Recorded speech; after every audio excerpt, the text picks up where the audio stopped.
வணக்கம். இந்த பதிவில் என்ன பார்க்க போகிறோன்னா, சிவன்மலை ஆண்டவன் உத்தரவு பெட்டியில் பொருள் மாற்றம் செய்யப்பட்டிருக்கிறது. அது எந்த மாதிரியான பொருள் உத்தரவு பெட்டியில் வைக்கப்பட்டிருக்கிறது, அந்த பொருள் வைப்பதன் மூலமாக சமுதாயத்தில் என்ன விதமான தாக்கம் ஏற்படும் என்பதை பற்றிய தகவல்களை தெரிஞ்சுக்கலாம். வாங்க வீடியோக்குள்ளே போகலாம். வீடியோவை ஸ்கிப் பண்ணாமல் முழுசாக பாருங்கள். நம்ம சேனலை சப்ஸ்கிரைப் பண்ணாமல் இருந்தீங்கன்னா சப்ஸ்கிரைப் பண்ணிக்கோங்க. வாங்க பதிவுக்குள்ளே போகலாம். மாவட்டம் காங்கேயம் அருகே அமைந்துள்ளது மிகவும் பிரசித்தி பெற்ற சிவன்மலை ஸ்ரீ சுப்பிரமணிய சுவாமி ஆலயமாகும். ஆலயத்தில் இருக்கும் ஆண்டவன் உத்தரவு பெட்டியில் பல காலமாக பல நிகழ்வுகளை உணர்த்தும் வகையில் உத்தரவு பெட்டியில் வைக்கப்படும் பொருட்கள் மூலம் உணர்த்தி வருகின்றது என்றும் சொல்லப்படுகிறது. சிவன்மலை ஆண்டவன் உத்தரவு பெட்டியில் வைக்கப்படும் பொருட்கள் சமுதாயத்தில் ஒரு பெரிய தாக்கத்தை ஏற்படுத்துகின்றன என்றும் சொல்லப்படுகிறது.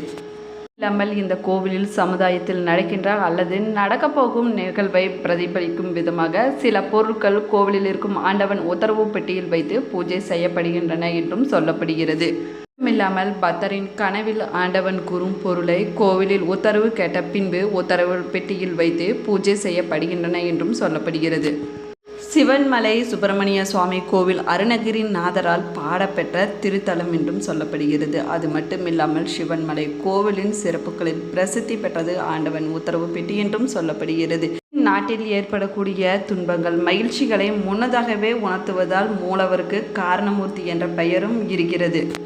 இல்லாமல் சிவன்மலை ஆண்டவன் பக்தர்களின் கனவில் குறிப்பால் ஒரு பொருளை உணர்த்துவதும் அது சம்பந்தமான பொருட்களை உத்தரவு பெட்டியில் வைப்பது காலங்காலமாக நடந்து வருகிறது என்றும் சொல்லப்படுகிறது. இதே போல பக்தர் கனவில் தோன்றி கூறிய பொருட்களை பக்தர் கொண்டு வந்தால் மேற்படி பொருளை உத்தரவு கேட்ட பின்பு உத்தரவு பெட்டியில் வைக்கலாமா என சுவாமியிடம் அர்ச்சகர் வெள்ளை மற்றும் சிவப்பு பூ போட்டு உத்தரவு கேட்பார். வெள்ளைப்பூ விழுந்தால் அனுமதி கிடைத்துவிட்டது என்று அர்த்தமாகும்.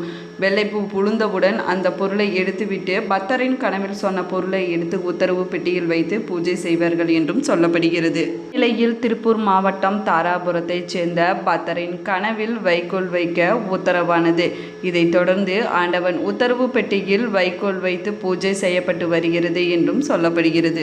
இல்லாமல் சிவன்மலை ஆண்டவன் உத்தரவு பெட்டியில் எந்த பொருள் வைத்து பூஜை செய்யப்படுகிறதோ அந்த பொருள் சமுதாயத்தில் ஏதாவது ஒரு வகையில் தாக்கத்தை ஏற்படுத்தும் என்றும் சொல்லப்படுகிறது. அது மட்டுமில்லாமல் வைக்கோல் வைத்துள்ளதால் தீவனம் சம்பந்தமான நிகழ்வுகள் ஏதாவது நடக்கலாம் என்றும் சொல்லப்படுகிறது. மட்டுமில்லாமல் உத்தரவு பெட்டியில் வைக்கோல் வைக்கப்பட்டுள்ளதால் மழை வளம் சிறந்தும் விவசாயம் செழிப்பதுடன் கால்நடைகளுக்கு தேவைப்படும் தீவன பயிர்கள் விளைச்சல் நன்றாக இருக்கும் என்றும் சொல்லப்படுகிறது. போல வைக்கோல் என்பது பணத்தை ஈர்க்கும் ஒரு பொருள் என்றும் சொல்லப்படுகிறது. பணப்புழக்கம் அதிகரிக்கலாம் என்றும் கூறப்படுகிறது. இதேபோல கடந்த ஆண்டு டிசம்பர் மாதம் 17/12/2024 திருநீறு, ருத்ராட்சம், திருப்புகழ் ஆகிய 4ம் தெய்வீக தன்மை கொண்ட பொருட்கள் என்றும் சொல்லப்படுகிறது. இவைகள் முருகப்பெருமான், சிவபெருமான் இருவருக்கும் உரியதாகும் என்றும் கூறப்படுகிறது. அது மட்டுமில்லாமல் திருநீறு அணிந்து திருப்புகழ் படித்தால் தீராத வினைகளும் தீரும் என்றும் கூறப்படுகிறது. சிவன்மலை ஆண்டவன் உத்தரவு பெட்டியில் வைக்கப்பட்டுள்ள இந்த பொருட்கள் வீடுகளிலும் கோவில்களிலும் பக்தர்கள் இறைவனின் அருளை பெற திருப்புகழ் பாடல்களை பாராயணம் செய்வது ரொம்பவே நல்லது என்றும் சொல்லப்படுகிறது. அது மட்டுமில்லாமல் ருத்ராட்சர வழிபாடு செய்வது மிகவும் சிறப்பானது என்றும் கூறப்படுகிறது. ஆனால் இந்த மலை சுப்பிரமணிய சுவாமி என்ற திருநாமத்துடன் கோவில் கொண்டிருக்கும் தமிழ் கடவுளான முருகப்பெருமான் ஆலயமாகும். இது தமிழகத்தில் உள்ள மிகவும் புகழ்பெற்ற முருகன் கோவில்களில் இதுவும் ஒன்றாகும். இல்லாமல் ஒவ்வொரு கோவிலும் ஒரு வழிபாட்டு சிறப்புக்குரியதாக சொல்லப்படுகிறது. அப்படி சிவன்மலை ஆண்டவன் கோவிலில் புகழ் பெற்றது இங்குள்ள ஆண்டவன் உத்தரவு பெட்டி என்றும் கூறப்படுகிறது. இங்கு முருகன் சன்னதி முன்பு உள்ள மண்டபத்தில் உள்ள ஒரு தூணில் ஆண்டவன் உத்தரவு பெட்டி வைக்கப்பட்டிருக்கிறது. முருகப்பெருமான் ஏதாவது ஒரு பக்தரின் கனவில் சென்று ஒரு பொருளை குறிப்பிட்டு அதை இந்த பெட்டியில் வைத்து வழிபடுமாறு உத்தரவிடுவார். அந்த பக்தரோ உடனே சிவன்மலைக்கு சென்று அங்குள்ள கோவில் நிர்வாகத்திடமோ அல்லது பூசாரியிடமோ தெரிவிப்பார் என்றும் சொல்லப்படுகிறது. சொல்வது உண்மைதானா என்பதை தெரிந்து கொள்வதற்காக பொருளை உத்தரவு பெட்டியில் வைக்கலாமா என்பதை முருகப்பெருமானிடம் பூக்கட்டி போட்டு உத்தரவு கேட்பார்கள்.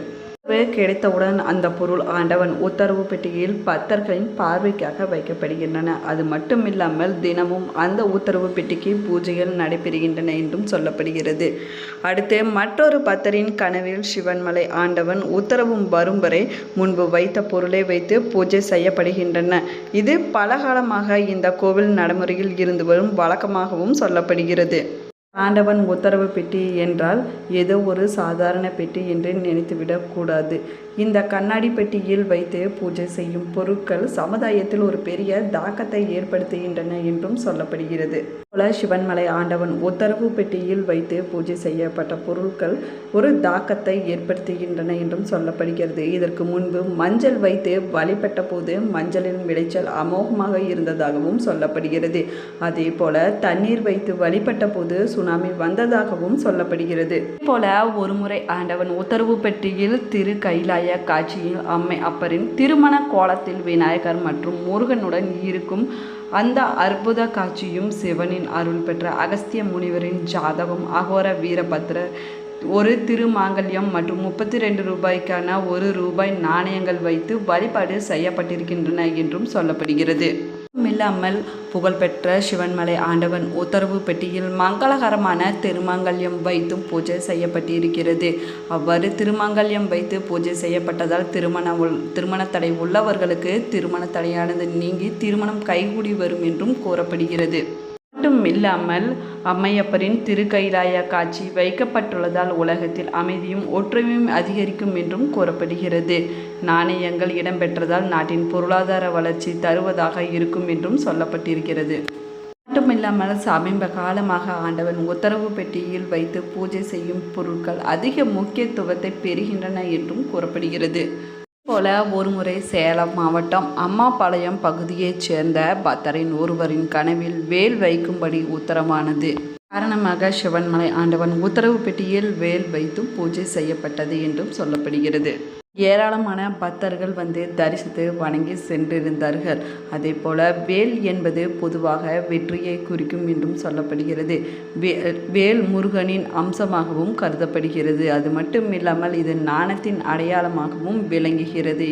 போல திருமண தடை, குழந்தை பாக்கியம், தொழிலில் முன்னேற்றம், நோய் பாதிப்பு என எத்தகைய பிரச்சனைகளுக்கு தீர்வு கிடைக்கும் அற்புத மலையாக சிவன்மலை விளங்குகிறது என்றும் சொல்லலாம்.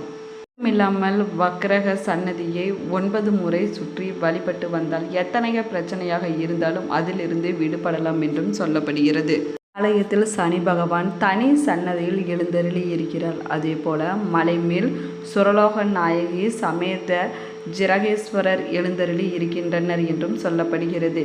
இங்கு காய்ச்சல் வந்தவர்கள் மிளகு ரசம் வைத்து இங்கு வந்து பூஜை செய்து குடித்தால் காய்ச்சல் நீங்கிவிடும் என்றும் சொல்லப்படுகிறது. சிவன் திரிபுரத்தை அழிக்க மேரு மலையை வில்லாக பயன்படுத்திய போது அதிலிருந்து சிதறிய ஒரு பகுதியே சிவன்மலை என்றும் சொல்லப்படுகிறது. அது மட்டும் இல்லாமல் பார்வதி மற்றும் அகத்தியர் சிவனை நோக்கி தவம் செய்த தலம் என்றும் சொல்லப்படுகிறது. அதே போல வள்ளி மலைக்கு சென்று வள்ளியை திருமணம் செய்து முடித்த முருகப்பெருமான் வள்ளியுடன் இங்கு வந்து குடிகொண்டதாகவும் சொல்லப்படுகிறது. சிவன்மலை மீதுள்ள கோவிலை நடைப்பயணமாக அடைய 496 படிக்கட்டுகள் கொண்ட மலைப்பாதை அமைக்கப்பட்டுள்ளது. அது மட்டுமில்லாமல் வாகனங்கள் மூலம் கோவிலுக்கு செல்ல தனிப்பாதையும் அமைக்கப்பட்டிருக்கிறது. அதே போல கோவில் நிர்வாகத்தார் மலை மீது கோவிலுக்கு பேருந்து வசதியும் செய்யப்பட்டு இருக்கிறது என்றும் சொல்லலாம். இல்லாமல் மலைப்படியில் நடந்து செல்லும் பொழுது பக்தர்கள் ஓய்வெடுப்பதற்காக மண்டபங்கள் அமைக்கப்பட்டிருக்கின்றன என்றும் சொல்லப்படுகிறது. இல்லாமல் சிவன்மலையில் இன்றும் ஏராளமான சித்தர்கள் தவம் செய்து கொண்டிருப்பதாகவும் சொல்லப்படுகிறது.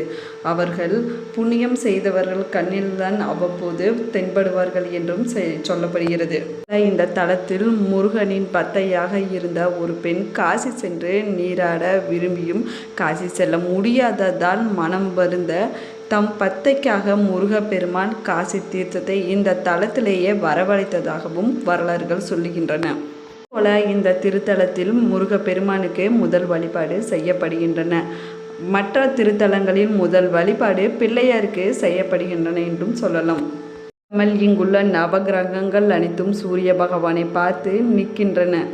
போல ஸ்ரீ ஞானாம்பிகை சமேத ஸ்ரீ கைலாசநாதர் சன்னதியும் அமைந்திருக்கிறது. மட்டுமில்லாமல் சிவபெருமான் உமையம்மைக்கும் நவகன்னியருக்கும் தரிசனம் தந்த தலமாகவும் சொல்லப்படுகிறது. இந்த பதிவு நீங்கள் பயன்பெறும் வகையில் அமைஞ்சிருக்கும் என்று நினைக்கிறேன். இந்த பதிவு பிடிச்சிருந்தால் லைக் பண்ணுங்கள், ஷேர் பண்ணுங்கள், கமெண்ட் பண்ணுங்கள். கூடவே சேனலை சப்ஸ்கிரைப் பண்ணிவிட்டு கூட இருக்கிற பெல் ஐக்கானையும் கிளிக் பண்ணிக்கோங்க. இது போன்ற ஆன்மீக தகவலை தெரிஞ்சுக்க தொடர்ந்து நம்மளோட சேனலை பாருங்கள். தேங்க்யூ.